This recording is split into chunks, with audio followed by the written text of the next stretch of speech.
Good morning dear student. Class 11th की रसायन में आज हम लोग अम्ल क्षार तथा लवण की अवधारणा के विषय में पढ़ेंगे। Concept of acid base and salt. Acid क्या होते हैं? अम्ल क्षार तथा लवण की अवधारणा समझने के लिए विभिन्न वैज्ञानिकों ने समय समय पर अपने विचार एवं सिद्धांत प्रस्तुत किए, जिनमें से कुछ प्रमुख सिद्धांत निम्नवत हैं।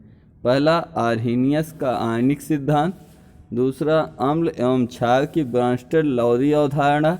तीसरा, अम्ल एवं क्षार की लुईस अवधारणा। तो सबसे पहले आर्हेनियस की आयनिक अवधारणा के विषय में पढ़ते हैं।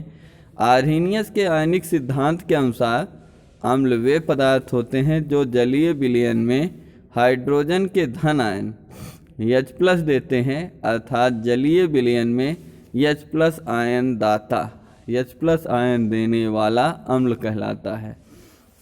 जल या जलीय विलयन में H+ देने वाला हाइड्रोजन धनायन देने वाला परमाणु अम्ल कहलाता है। उदाहरण होगा CH3COOH, जिसे एस्टिक एसिड कहते हैं। दूसरा HCl हाइड्रोक्लोरिक अम्ल, HNO3 नाइट्रिक अम्ल आदि अम्ल के उदाहरण हैं। इसके पश्चात हम लोग आर्हेनियस के अनुसार बताए गए क्षारकों का वर्णन करेंगे। सबसे इसका उदाहरण और देखते हैं। CH3COOH यह एस्टिक एसिड है। यह अपघटित होकर CH3COO- एसीटेट आयन और H+ आयन देता है। इसी प्रकार दूसरा HCl है। यह अपघटित होकर के H+ + Cl- देता है। इसी प्रकार से HNO3 नाइट्रिक अम्ल H+ और NO3- देता है। आर्हेनियस के अनुसार क्षारक किसे कहा गया? क्षारक या भस्म वे पदार्थ होते हैं जो जलीय विलयन में हाइड्रोक्साइड आयन OH- आयन देते हैं, अर्थात ऐसे पदार्थ जो जलीय विलयन में OH- आयन देते हैं या OH- आयन दाता क्षार कहलाते हैं। उदाहरण NaOH, KOH, BaOH, NH4OH आदि प्रमुख क्षार हैं। NaOH sodium hydroxide, KOH potassium hydroxide, BaOH, NH4OH barium hydroxide और अमोनियम हाइड्रोक्साइड क्षार हैं। उनके अपघटन की अभिक्रिया देखेंगे।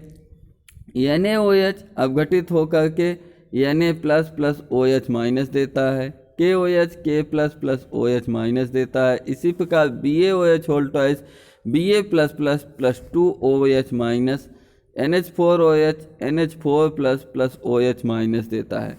संक्षेप में हम कह सकते हैं कि आर्हेनियस ने अम्ल उन्हें कहा जो जलीय विलयन में H+ आयन देते हैं, तथा जो क्षारक उन्हें कहा जो जलीय विलयन में OH- आयन देते हैं। इसके पश्चात हम लोग दूसरी अवधारणा ब्रांस्टेड-लॉरी की अवधारणा को देखते हैं। ब्रांस्टेड एवं लॉरी नामक साइंटिस्टों ने अम्ल क्षार की अवधारणा प्रस्तुत की। आर्हेनियस द्वारा प्रस्तुत अम्ल एवं क्षार की अवधारणा के अनुसार केवल जल में विलेय पदार्थों को ही अम्ल एवं क्षारक के रूप में पृथक्कृत किया गया। जो जल में घुल जाएं, केवल उन्हीं को अम्ल या क्षार कहा जा सकता है। जल में अविलेय पदार्थों को अम्ल क्षार में नहीं डिवाइड किया जा सकता था। अतः सन 1923 में ब्रांस्टेड एवं लॉरी ने इन परिभाषाओं को व्यापक रूप से प्रोटॉनिक विनिमय के आधार पर परिभाषित किया। ब्रांस्टेड-लॉरी की अवधारणा के अनुसार अम्ल उन्होंने कहा अम्ल वे पदार्थ होते हैं। ब्रांस्टेड-लॉरी के अनुसार अम्ल वे पदार्थ हैं जो किसी दूसरे पदार्थ को प्रोटॉन देते हैं, अर्थात प्रोटॉन दाता अम्ल कहलाते हैं। उदाहरण HCl को जल में घोलने पर यह H2O को प्रोटॉन H+ प्रदान करता है, अतः यह अम्ल है। HCl + H2O arrow H3O+ Cl-। यहाँ H3O+ प्रोटॉन लेकर के हाइड्रोनियम आयन के रूप में परिवर्तित हो जाता है। क्षार ब्रांस्टेड-लॉरी के अनुसार क्षार वे पदार्थ हैं जो किसी दूसरे पदार्थ से प्रोटॉन ग्रहण करने की प्रवृत्ति रखता है, अर्थात प्रोटॉन ग्राही क्षार या भस्म कहलाते हैं। इसके पश्चात हम लोग आगे चलते हैं। यहाँ उदाहरण में देखा कि NH3 को जल में घोलने पर यह H2O से प्रोटॉन H+ ग्रहण कर लेता है, अतः यह भस्म है। यह क्षार है NH3 और H2O से जब क्रिया करता है तो NH4+ अमोनियम आयन बनाता है और OH- के रूप में मुक्त होता है। अम्ल क्षार की लुईस अवधारणा। अम्ल क्षार की लुईस अवधारणा के अनुसार आर्हेनियस और ब्रांस्टर लॉरी द्वारा प्रस्तुत अवधारणाएं अम्ल क्षार को सही एवं व्यापक ढंग से परिभाषित करने में असक्षम रही, जिसके फलस्वरूप लुईस ने एक स्पष्ट एवं व्यापक अवधारणा प्रस्तुत की, जिसके मुख्य बिंदु निम्नवत हैं। अम्ल लुईस के अनुसार अम्ल वे पदार्थ होते हैं जो रासायनिक अभिक्रिया में इलेक्ट्रॉन युग्म ग्रहण कर सकते हैं, अर्थात इलेक्ट्रॉन युग्मग्राही अम्ल कहलाते हैं।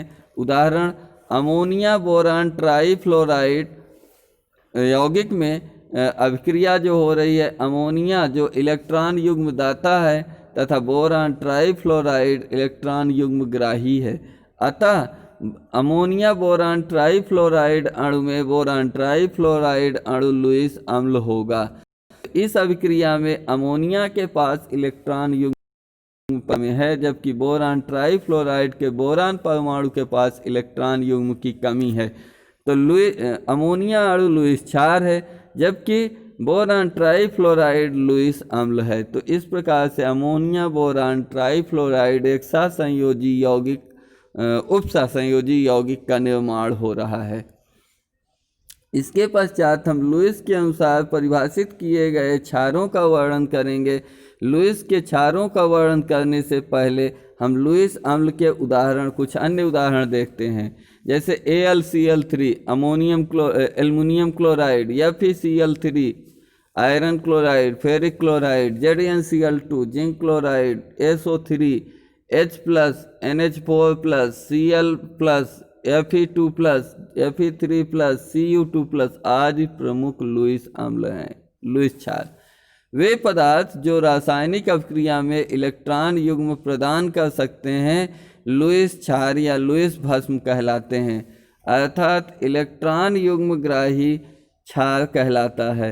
उदाहरण, अमोनिया NH3 बोरान ट्राईफ्लोराइड अणु में अमोनिया बोरान ट्राईफ्लोराइड अणु में क्या होता है, अमोनिया के पास इलेक्ट्रॉन युग्म पर्याप्त मात्रा में है, जबकि BF3 बोरान ट्राईफ्लोराइड के पास इलेक्ट्रॉन युग्म की कमी है।